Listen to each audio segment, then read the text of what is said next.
Hey guys, Jobo here with another theory for you guys. I would like to talk about Zunisha and the possibility that she may die, and as well as other related things that can or sort of help us prove that this is probably the most likely thing that's going to occur. So as you guys might have already seen, I've done a previous theory which was called the History of the Void Century Unveiled, which basically hints at the likelihood that the ancient kingdom were protectors of the rights of the non-human peoples of the world, while the 20 kings, which later became known as the world government, were trying to oppress these people. You can check out this theory, I'll put a link to it in the video. Just to clarify, non-human peoples refers to the fishmen, the minks, the tantara, who are dwarves, the long arms, the long legs, the giants. These are all non-human people. Basically, a long story short on this is that racism exists in One Piece, and Luffy is going, it's a huge theme in One Piece, and Luffy is going to, for the most part, erase this from the One Piece world, eventually, and that extends from his inherited will that he is inherited from the Ancient Kingdom, which the Ancient Kingdom also wanted to free these people, and that was their ideal that the world government is fearing. But the question here is, how do you erase racism from the world? How do you bring two different groups of people together who have historically hated each other? The actual answer to this, and the realistic answer to this, is it is very complicated. There's lots of factors that go into it, and I don't want to get super preachy with this video, so I'm just going to say that it's almost practically impossible, but it can be done. But one of the things that is most important whenever you're trying to alleviate racism is you want to integrate groups of people together, that you want them to live together so that they understand that these two groups of people, they're not different. They might be different based on appearance or culture or something on the surface, but deep down inside they're all people. And that's sort of the key theme that needs to be addressed, and a general way of basically thwarting racism. But I'm going to repeat again, racism is a super complex topic, and if you really dig down deep into it, that isn't alone all that you need in order to solve it. But going back to this integration here, we can see that Oda might be using this as a way to bring about the change that he desires for the world that he's created. We can see from the events so far in regards to racism that slowly but surely the racist conflicts that are taking place within the One Piece world, these groups are steadily coming together. We can see with the dwarves were known as mystical creatures in Dressrosa, and basically they stayed hidden because of fear of being exploited by the Don Quixote family. And we know now that after Luffy defeated them, the dwarves now live peacefully with the humans of Dressrosa. They're no longer myths, they're no longer fairies, they're dwarves. And basically by eliminating the leader that was causing the problems between the dwarves and the humans, they can now live together peacefully. There's some that might argue that for the past 800 years or so, that the dwarves could have done this, given that the current king of the last 800 years that wasn't part of the Don Quixote family was a good king, and he wouldn't have enslaved them. But I'll say that 900 years ago, the dwarves claimed that the Don Quixotes initiated the Tantara's era of slavery, quote unquote. And so basically what I think happened is that the dwarves lost trust in the humans. And so from that point until currently in the story, out of their own protection, out of fear of what happened in the past, they remained anonymous to the people. They remained myths, and they stayed secluded because of the history that was involved between the humans and the dwarves, despite the fact that there were actually two groups of people that could coexist quite fine. And ultimately what allowed these two groups of people to officially come together was a common enemy in Don Quixote do Flamingo. Without this conflict, without the two groups joining together with the same desires, then this issue may never have been solved. This same series of events was actually shown again, previously, but shown at another time in the Skypiea arc.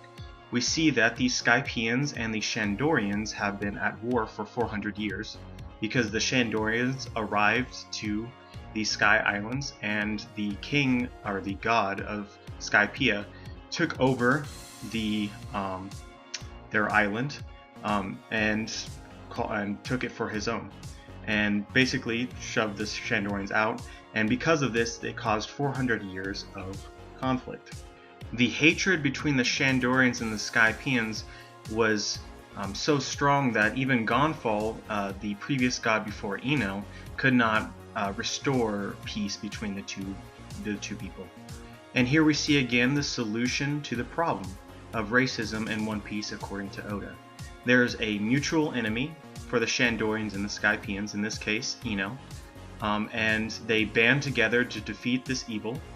Their home, actually in this case, is completely destroyed. In the case of the Skypieans, the Angel Island is destroyed, and today the Shandorians and the Skypieans live together, understanding that they're not that different of peoples, and that it was merely the leader in charge of a certain group got power hungry and caused this conflict. But it isn't the actual groups of people that are at odds, it's the greed of the royals that is causing the issue. And we see again here that in both cases, both the Tantara and the Shandorians and the Skypieans, that integration here ended up alleviating the racism that existed between the two groups of people. So what's important about this bit of information is that there's still racism that exists in the One Piece world, and still problems that need solving. And so we can sort of use these examples as to possibly predict what could happen in the future. We know with the fishmen that the fishmen still have problems with the celestial dragons. Even recently at the slavery auction house, we see that Kami, a mermaid, she's purchased or attempted to be purchased by a celestial dragon at the slave auction, and it basically takes Luffy punching a celestial dragon and having the entire Marines try and take him down in order to prevent that from happening.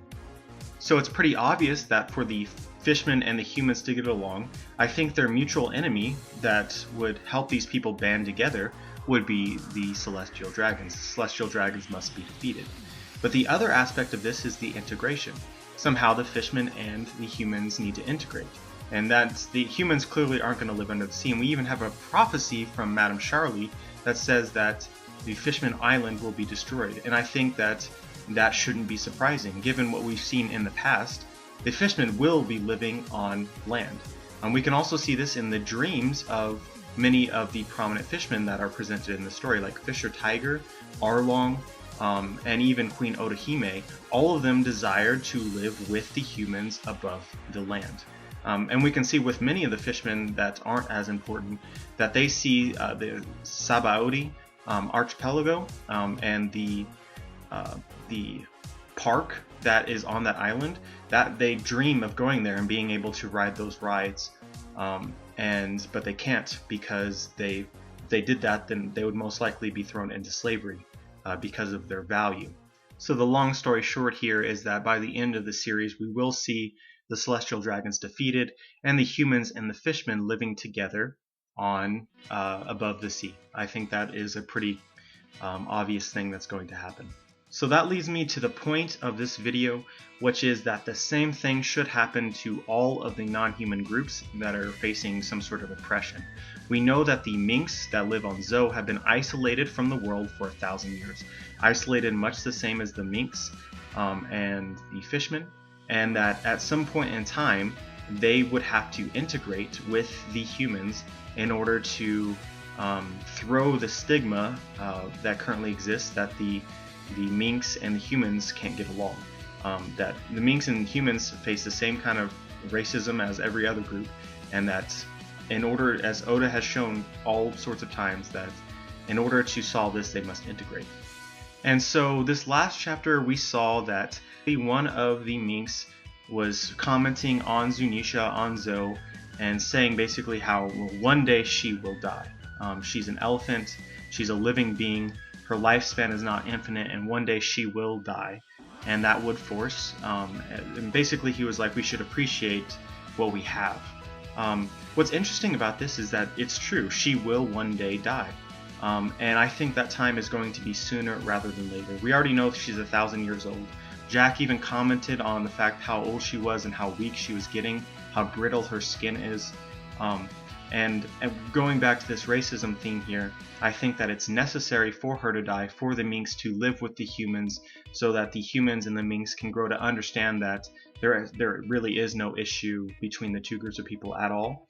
As I said previously, I think that this will happen with all of the groups of the non-humans in some way, and definitely there's really starting to build a lot of evidence to support this idea that Oda is trying to solve this racism that exists within the world by integrating the groups of people together with their enemy.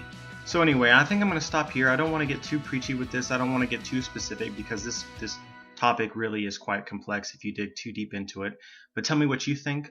Tell me if you like my thoughts. Tell me if you think that you have a different opinion or if you think that something that I said was wrong. And as always,